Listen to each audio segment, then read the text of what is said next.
The Japanese method to make your toilet sparkling white in 30 seconds. No scrubbing and no chemicals. Your toilet is not dirty because you are not cleaning hard enough. It is dirty because you are cleaning it wrong. Here is the Japanese method that fixes it in 30 seconds.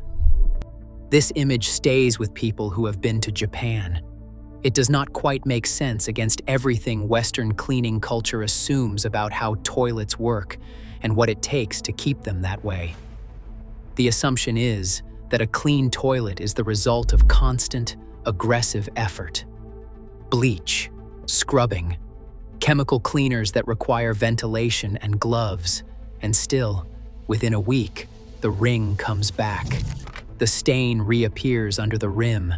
The porcelain goes back to that indeterminate shade that no product label has ever managed to fully fix.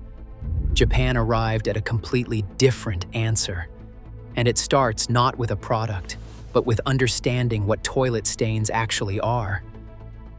Most people assume toilet stains are caused by dirt. They are not. The yellow-brown ring that forms around the waterline is primarily calcium carbonate, the same mineral compound found in limestone. Every municipal water supply contains dissolved calcium and magnesium.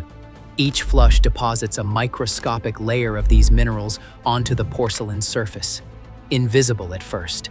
After weeks and months of accumulation, those layers crystallize into a hard crust that bonds chemically to the glaze. Scrubbing moves the surface layer. The bond underneath stays intact. The dark buildup under the rim is a separate problem. Biofilm, a structured colony of microorganisms embedded in a self-produced matrix. Standard cleaners disrupt it temporarily. Within days, the colony reestablishes. This is why the toilet looks clean after scrubbing and looks the same a week later. The tools being used were not designed for the actual chemistry of the problem. They were designed to be sold. In Japan, there is a concept called soji.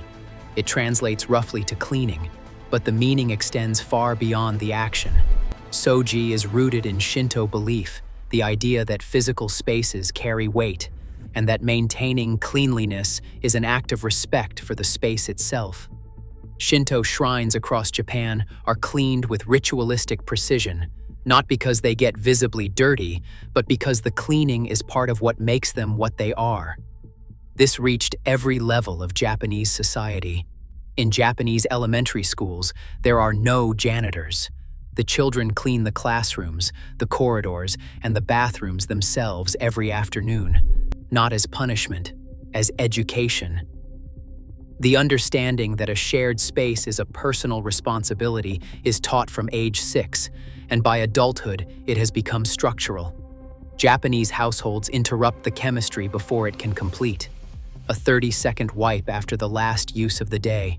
A citric acid rinse once a week. The mineral deposits never crystallize. The biofilm never establishes. The problem is solved at the level of formation, not accumulation. Citric acid powder has been a standard household item in Japan since at least the 1970s.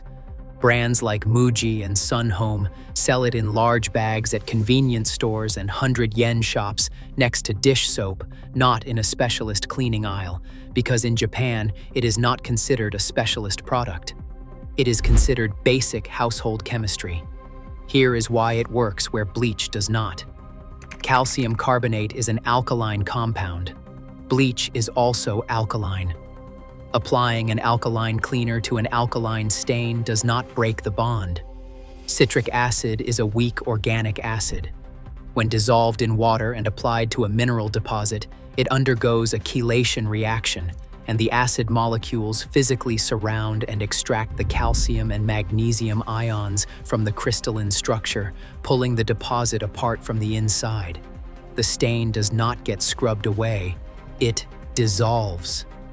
A teaspoon of citric acid powder dissolved in 200 milliliters of warm water applied to the bowl and left for 15 minutes does chemically what 30 minutes of scrubbing cannot.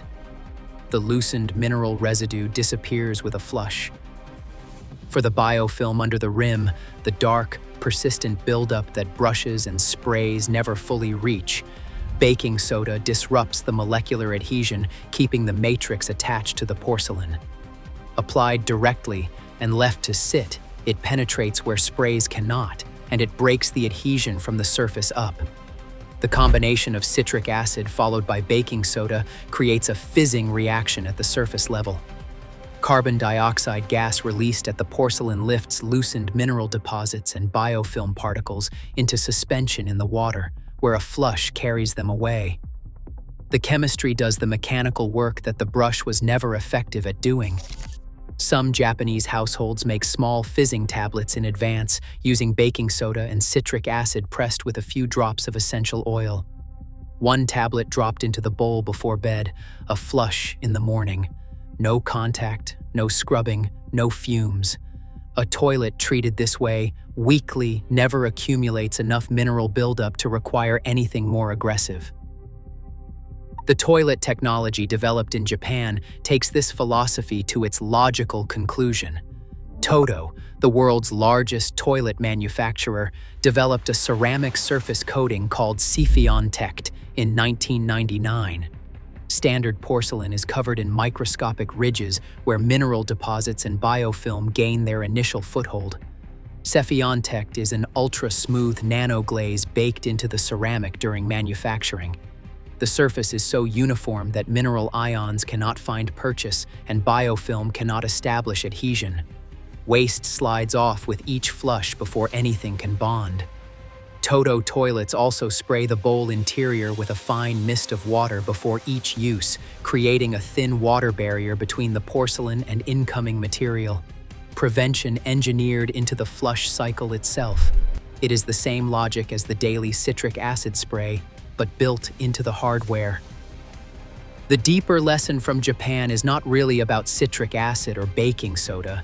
It is about where cleaning happens in the timeline of a problem.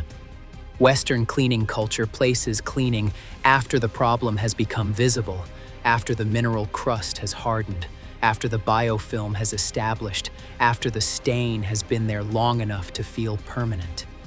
Japanese cleaning culture places cleaning before those processes complete, while the chemistry is still reversible with almost no effort. Soji is not about cleaning harder, it is about cleaning earlier. A mineral deposit that has existed for 6 hours and one that has existed for 6 months are not the same problem. One needs a teaspoon of powder. The other requires convincing the homeowner the porcelain has not been permanently damaged, which it almost certainly has not. The original surface is still there, under the accumulation. The 30 seconds at the end of the day is not a cleaning routine. It is a chemistry interruption. And a bathroom maintained that way stops being something to dread and becomes the most ordinary thing in the house.